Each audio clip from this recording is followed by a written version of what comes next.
जय हिंद दोस्तों, 8वें वेतन आयोग को लेकर राज्यसभा में फिर सवाल पूछा गया कि आखिर कितना समय सरकार लेगी और कितने लोगों को होगा फायदा।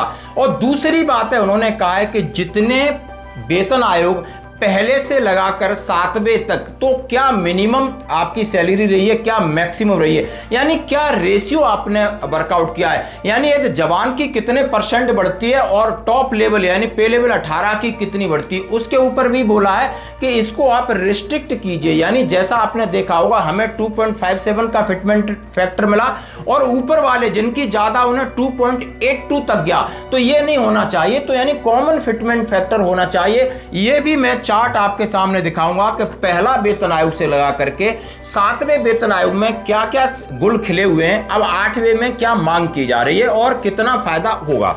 सबसे पहले मैं आज बात करूंगा, जैसे कि अभी संसद सत्र चल रहा है, बजट सत्र चल रहा है और लगभग अप्रैल फर्स्ट वीक तक ये चलेगा और इसके साथ कई सवाल फिर उठने लगे हैं कि आखिर पेंशनर्स आपके पास कितने हैं, एनपीएस वाले कितने हैं, ओपीएस वाले कितने हैं, 8वें वेतन आयोग का फायदा किसको मिलेगा, कब मिलेगा। और यह सवाल आप देख सकते हो, राज्यसभा के अंदर श्री प्रदीप कुमार वर्मा ने 10 मार्च 2026 को पूछा कि वर्तमान सरकार यह बताने की कृपा करे कि आखिर उसके कितने पेंशन भोगी हैं जिनको 8वें वेतन आयोग का फायदा देना चाहते हैं। और उन्होंने कहा उसके बाद जो एनपीएस सिस्टम हुआ, राष्ट्रीय पेंशन प्रणाली है, उसमें कितने लोग हैं।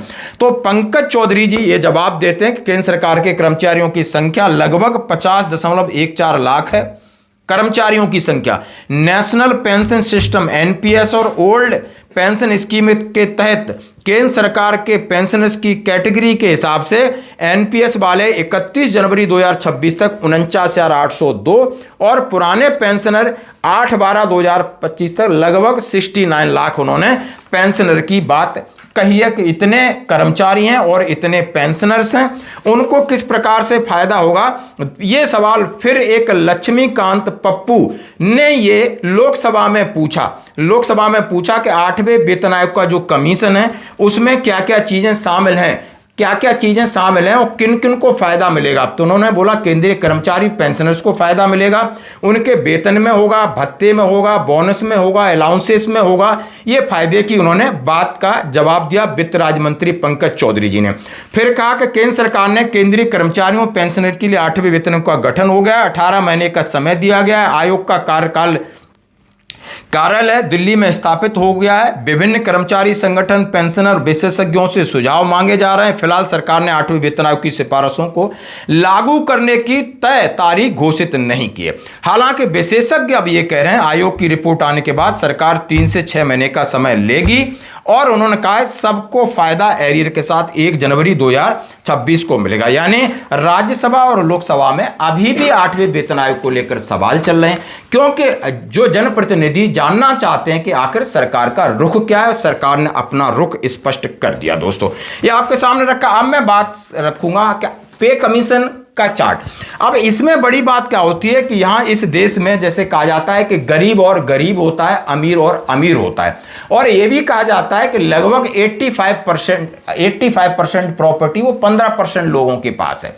समझ चुके होंगे। तो गरीब और गरीब तो होगा ही, क्योंकि आपका सिस्टम ऐसा है, क्योंकि आप यानी जो मिनिमम वाले यानी कर्मचारी हैं, जो ज्यादा लोग हैं, उनकी सैलरी भी कम बढ़ा रहे हो, और जो टॉप लीड आपके हैं, आईएएस हैं, आईपीएस हैं, अधिकारी, उनकी सैलरी उस हिसाब से बढ़ा रहे हो। जैसे कि 7वें वेतन आयोग का फिटमेंट फैक्टर हमें 2.57 मिला, उन्हें 2.82 मिला, तो उनकी कितनी जाके हो गई, मैक्सिमम 2.5 लाख हो गई। और एक नीचे वाले की 18,000, अब नीचे वाले की 18,000, ऊपर वाले की 2.5 लाख, तो अंतर तो ये होगा ही होगा, आप ये देख सकते हो। ठीक है, अभी आप इस पे कमीशन के ऊपर आगे हम बात करते हैं कि पहला पे कमीशन 1990, 46 और 47 में, तब मिनिमम जो आज 18,000 ले रहा है उसकी कितनी शुरुआत हुई, 55 रुपए से, और जो 2.5 लाख ले रहा है उसकी शुरुआत कितनी हुई, 2,000 से। यानी मिनिमम 55 रुपए थी, मैक्सिमम 2,000 थी। अब इसका अंतर कितना था, 1:36.4, मतलब मिनिमम से मैक्सिमम कितने गुणा, 36.4 गुणा ज्यादा थी पहले। यहां से शुरुआत हुई, यहीं गड़बड़ होती है। दूसरा पे कमीशन 1990, 57 और 59 में, यानी 55 से बढ़कर वो 80 हो गई, और ये 2000 से बढ़कर 3000 हो गई, यानी इनको 25 रुपए बढ़े, उनको 1000 बढ़े। जो रेशियो निकला तो उनकी 37.5% बढ़ी, 1:37.5। तीसरा पे कमीशन 1972 और 73 में, यानी जो 80 था उसको मिनिमम 196 हो गया, और जो 3000 था वो मैक्सिमम 3500 हो गया, यानी अब उसका जो रेशियो था 37.5 का वो 17.9 पे कम कर दिया। यानी दूसरे में सबसे ज्यादा आपको डिफरेंशिएट किया, उन्होंने डिफरेंस कर दिया। अब इसमें आप देख सकते हो 17.9। चौथा 1986 में बना, जो कि 196 वाला था वो बढ़कर के 750 हो गया, और 3500 वाला 8000 हो गया, यानी जो 3500 था वो 8000 हो गया। अब ये जो बढ़ने का जो रेशियो है वो 1:10.7 पे पहुंचा। अब ये यहां पर कम होता है 10.7 पे, यानी 196 वाला 750 और 3500 वाला 8000। पांचवा 10 साल बाद फिर 1996 में मिनिमम 2550, यानी 2550 750 से बढ़कर होता है, और 8000 वाला सीधा पहुंच जाता है 26000 पे, और ये रेशियो निकलता है 1:10.2, यानी 10.2 गुना ज्यादा उनकी बढ़ोतरी होती है। आप समझ सकते हो, तो उनकी लगातार बढ़ोतरी हमसे आंख बंद करके हुई। और छठवा जो आपका 2550 था वो 7000 हुआ, और इनका जो 26000 था वो 80000 हो गया, यानी अब ये 1:11.4, यानी 11.4 गुना फिर ये ज्यादा हमसे फायदा उठा रहे।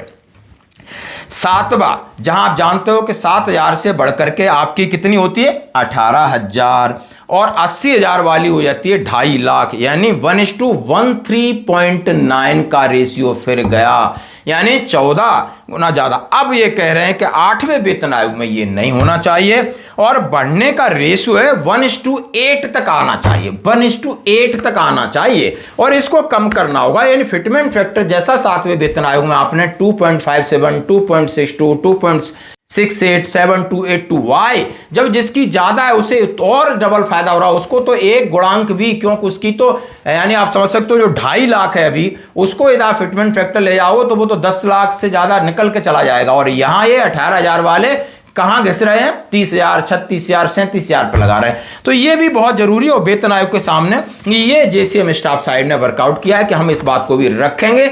इस बात को ध्यान रखना होगा कि आप इतना डिफरेंस मत करिए। तो दोस्तों ये भी एक बड़ा मुद्दा है। धन्यवाद।